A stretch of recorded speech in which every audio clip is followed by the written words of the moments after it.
Hello, my YouTube family. I welcome you all to your very own channel Next Gen Teachers. हम कर रहे हैं pedagogy of SST की तैयारी BEd first year. पिछली video में आपने देखा क्वेश्चन 3 जो कि एक लॉन्ग क्वेश्चन था और इम्पोर्टेंट भी था। आज हम करने वाले हैं लॉन्ग इम्पोर्टेंट क्वेश्चन नंबर 4। आज का जो हमारा क्वेश्चन है वो है what is pedagogical analysis, explain it's concept, steps and importance. आप ये मान के चलिए कि ये क्वेश्चन आपको एग्जाम में ज़रूर आएगा। इसका इंट्रोडक्शन है कि पेडागोजिकल एनालिसिस जो है वो क्या है। It is a systematic process of analyzing subject matter into meaningful component for effective teaching and learning। तो pedagogical analysis क्या होता है, टीचर जो है कभी भी ऐसी ही क्लास में उठ के नहीं चली जाती है कि हाँ मुझे ये पढ़ाना मैं ये पढ़ा दूँगी। नहीं, टीचर पहले प्लानिंग करती है, उसके बाद में जो है क्लासरूम में एंटर होती हैं। तो टीचर पहले क्या प्लानिंग करती है, पहले टीचर कंटेंट देखती हैं कि बच्चों को क्या पढ़ाना है।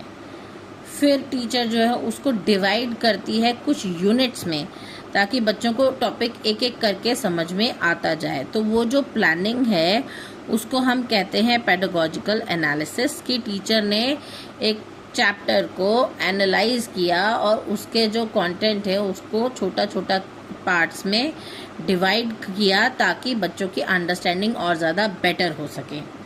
ये प्लानिंग टीचर ने करी।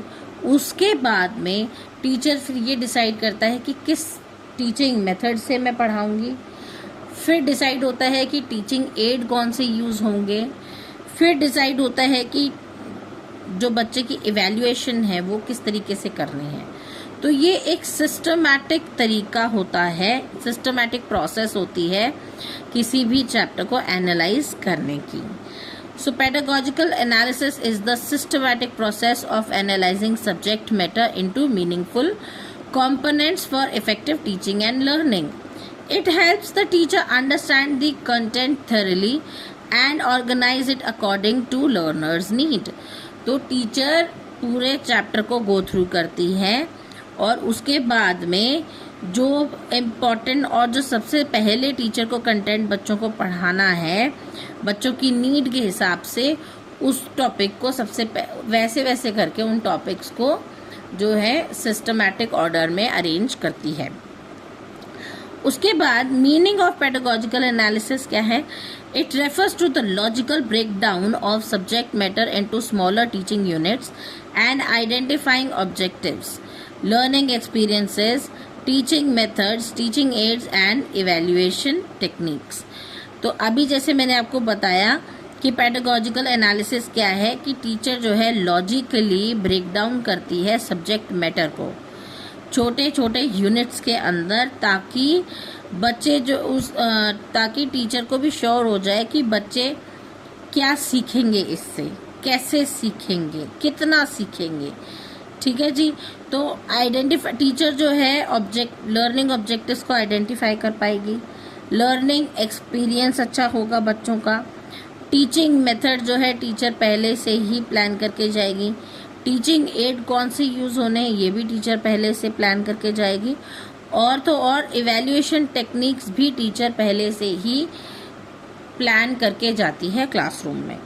It acts as a bridge between curriculum and classroom teaching।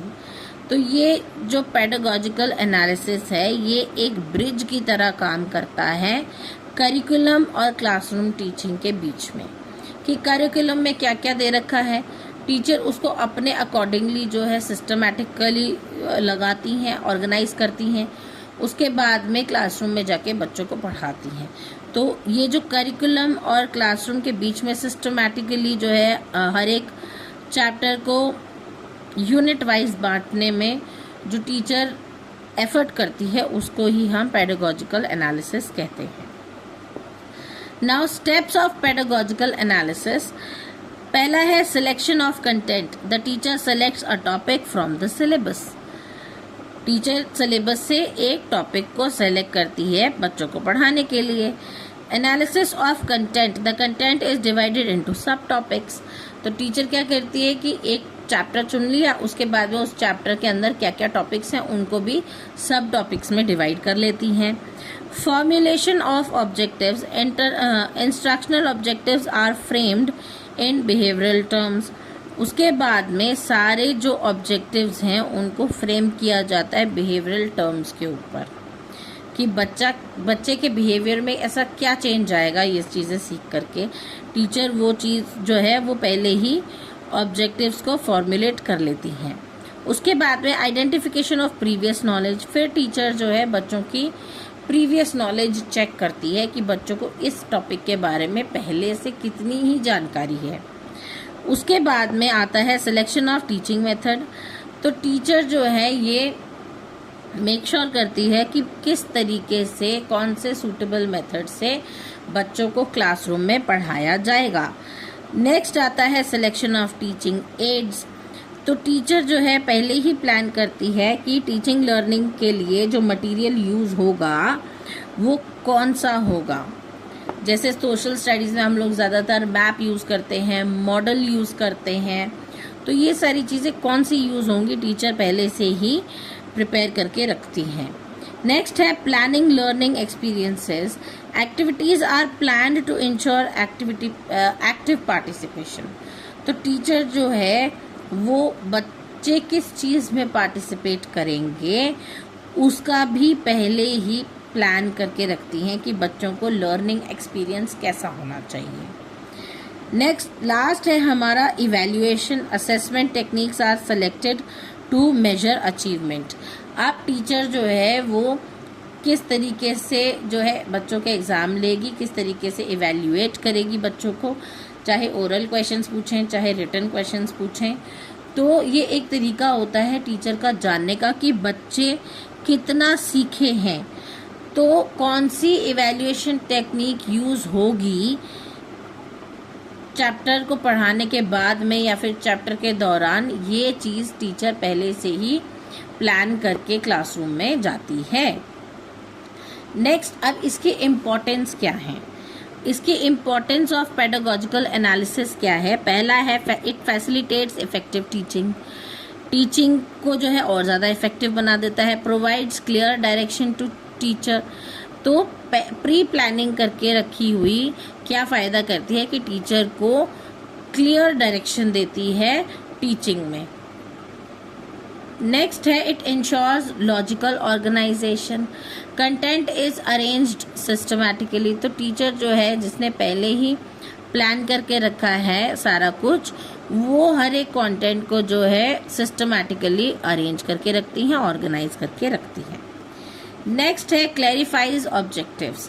तो टीचर का जो ऑब्जेक्टिव है उसको क्लैरिफाई करती है, टीचर का जो गोल है उसको अचीव करवाने में हेल्प करती है।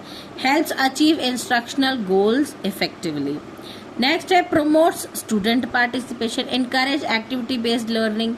तो टीचर जो है पहले से ही जो प्लान करके रखती है कौन सी एक्टिविटी करवानी है, तो वो भी इम्पॉर्टेंट होती है पेडागोजिकल एनालिसिस के अंदर, कि टीचर जो है किस तरीके से बच्चों को पार्टिसिपेट करवाएगी। फिर आता है it helps in evaluation, makes assessment more meaningful. अब टीचर के ऊपर डिपेंड करता है कि वो किस टेक्निक से, किस तरीके से जो है एवेल्यूएशन बच्चों का करेंगी। नेक्स्ट है हमारा improves learning outcomes, lead to better understanding and retention. तो लर्निंग आउटकम्स जो हैं वो भी हमें ये दिखाते हैं कि बच्चे की अंडरस्टैंडिंग कितनी बेटर है और कितने लंबे समय तक जो है बच्चा उस चीज़ को याद रख सकता है। It saves time and effort, reduces confusion during teaching. तो पहले से ही प्रिपेयर करके रखी गई सारी चीज़ें जो हैं टीचर को हेल्प करती है as a bridge between curriculum and teaching learning process, कि टीचर जो है क्लासरूम में जाकर के कंफ्यूज नहीं होती कि उनको क्या पढ़ाना है, कैसे पढ़ाना है, कितना पढ़ाना है और जो वो पढ़ाएंगी उससे बच्चे क्या सीखेंगे। It promotes professional competence, develops teaching skills. तो टीचर के स्किल्स को भी डेवलप ये करती है। कंक्लूजन है pedagogical analysis is an essential component of effective teaching. It enables teachers to organize content scientifically and ensures meaningful learning experiences. तो pedagogical analysis जो है वो ये ensure करता है कि effective teaching हो और टीचर जो है वो कंटेंट को साइंटिफिकली ऑर्गेनाइज करके रखें और बच्चों की लर्निंग जो है वो मीनिंगफुल होनी चाहिए। ठीक है जी, तो ये था आज का हमारा टॉपिक। आई होप आपको समझ आया होगा। अगर आपको मेरी वीडियोस अच्छी लगती हैं तो please do like, share it with your friends. अच्छे कमेंट्स करके मुझे मोटिवेट करना ना भूलें, क्योंकि वीडियो बनाने में बहुत मेहनत लगती है।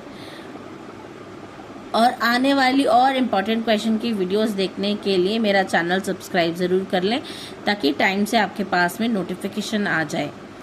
मिलते हैं अगली वीडियो में, तब तक के लिए थैंक यू।